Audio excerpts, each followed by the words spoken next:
खूनी कुआं। सीमा गर्मियों की छुट्टियों में अपनी नानी के गांव आई थी। सीमा नानी के घर पहुंचने के बाद अपनी नानी के पैर छूती है और उनसे आशीर्वाद लेती है। तभी उसकी नानी उससे कहती है, इतनी बड़ी हो गई मेरी सीमा, चल जल्दी से हाथ मुंह धो ले, मैं तेरे लिए खाना लगा देती हूँ। भूख लगी होगी ना? हाँ नानी, भूख तो लग रही है मुझे, आपके हाथ के बने हुए पीले दाल और चावल खाने की। कितना टाइम हो गया है मुझे आपके हाथ का बना हुआ दाल चावल खाए हुए। तू तो नौकरी में व्यस्त थी, तो तुझे कहाँ से टाइम मिलेगा अपनी नानी के लिए? और जब इतने टाइम बाद आई है तो ज्यादा टाइम के लिए रुक कर जाएगी तू। हाँ हाँ नानी, इस बार पूरे 2 महीने के लिए आई हूँ। सीमा की नानी अंदर जाकर उसके लिए खाना बनाने लगती है। सीमा कमरे में अकेली होती है, तभी उसे किसी औरत के रोने की आवाज सुनाई देती है। वो कभी खिड़की से बाहर झांकती है तो कभी दरवाजे से बाहर झांकती है। उसे समझ में नहीं आ रहा होता है कि आखिर रो कौन रहा है। तभी नानी खाना लेकर आ जाती है।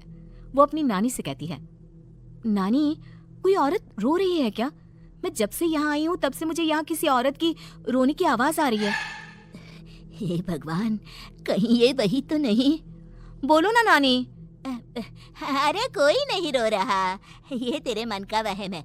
और तू ना अब खाना खा ले, ज्यादा यहाँ वहाँ की बातों में ध्यान मत दिया कर। जल्दी से खाना खा और फिर मेरे साथ आ जा मेरे कमरे में, दोनों बैठकर खूब सारी बातें करेंगे। ऐसे ही अगले दिन सीमा अपनी नानी के साथ गांव के बाजार जा रही होती है। उसी रास्ते में फिर से किसी औरत के रोने की आवाज आती है। वो अपनी नानी से कहती है, अरे नानी, क्या सच में तुम्हें अभी भी किसी औरत की रोने की आवाज नहीं सुनाई दे रही? मुझे किसी औरत की बहुत बुरी तरीके से रोने और चीखने की आवाजें आ रही हैं। मैं बहुत परेशान हूँ नानी, आखिर ये कौन है? मुझे लगता है कि सीमा को शहर भेज देना चाहिए, यहाँ रहना उसके लिए ठीक नहीं। नानी बोलो ना, आप चुप क्यों हो जाती हो? सीमा, तू घर चल, मुझे तुझसे बहुत जरूरी बात करनी है। नानी सीमा को घर ले आती है और सीमा से कहती है, सीमा, कल सुबह तू शहर वापस चली जाएगी। अरे अचानक? आखिर क्या बात है नानी, आप मुझे ऐसे जाने को क्यों कह रही हो? मैं बस जो कह रही हूँ उस पर ध्यान दे। तू कल सुबह यहाँ से चली जाएगी, और ये बात मैं कोई मजाक में नहीं बोल रही। तू कल जाएगी तो मतलब जाएगी। अरे नानी, चली जाऊंगी मैं, ठीक है, पर आखिर बात क्या है ये तो बता दो। मम्मी से कोई बात हुई है या फिर मुझसे कोई गलती हुई है जो तुम मुझे अचानक से जाने के लिए बोल रही हो? देख सीमा, रात बहुत हो चुकी है और मुझे इस बारे में कोई बात नहीं करनी। चल, अब चल के मेरे साथ सो जा, सुबह की बस पकड़कर तुझे शहर भी तो जाना है।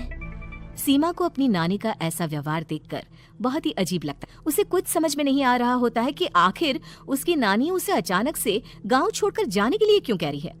ये सारी बातें सोचते सोचते सीमा की आंख लग जाती है और वो अपनी नानी के साथ सो जाती है। ऐसे ही आधी रात को सीमा को फिर से किसी औरत की रोने की आवाज सुनाई देती है।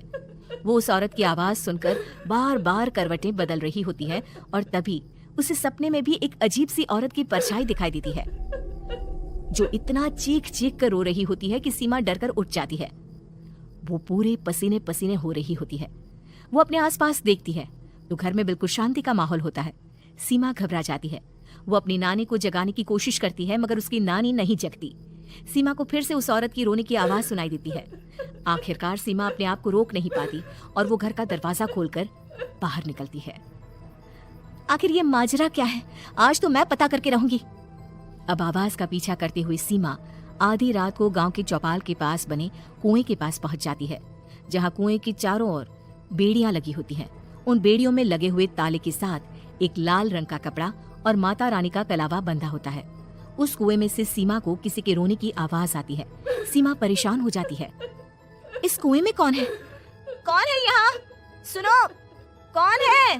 कौन रो रहा है? वो चिल्ला चिल्ला कर पूछती है और साथ ही लोगों को जगाने की कोशिश करती है, मगर किसी को भी उसकी आवाज सुनाई नहीं देती।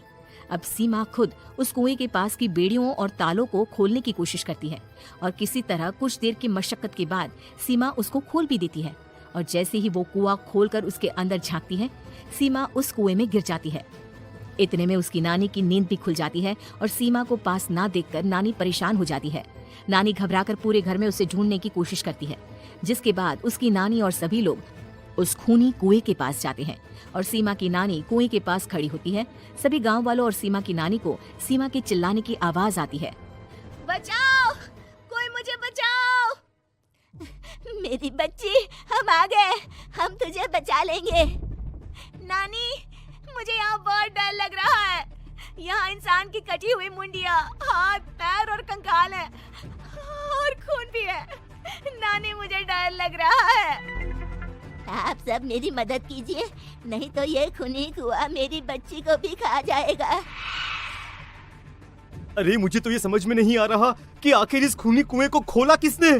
सालों पहले इसको इतनी मुश्किलों के बाद तांत्रिक बाबा ने बंद किया था। अरे पूरा गांव खूनी कुएं के बारे में अच्छे से जानता है, तो कोई भी जानबूझकर तो ऐसा करेगा नहीं।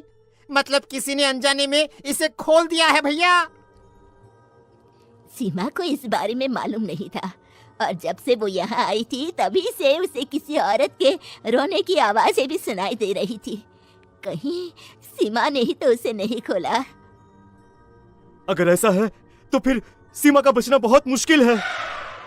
वहीं कुएं के अंदर सीमा रोते हुए बैठी होती है कि उसे आवाज सुनाई देती है जो कुएं के बाहर खड़े गांव वालों में से किसी को सुनाई नहीं देता। आज सालों के बाद मुझे ताजा खून मिलेगा। तेरा खून पीकर आज मैं अपनी प्यास बुझाऊंगा।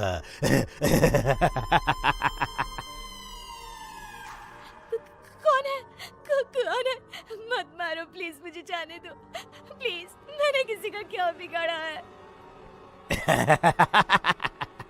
वो तुझे मरने के बाद पता चल ही जाएगा।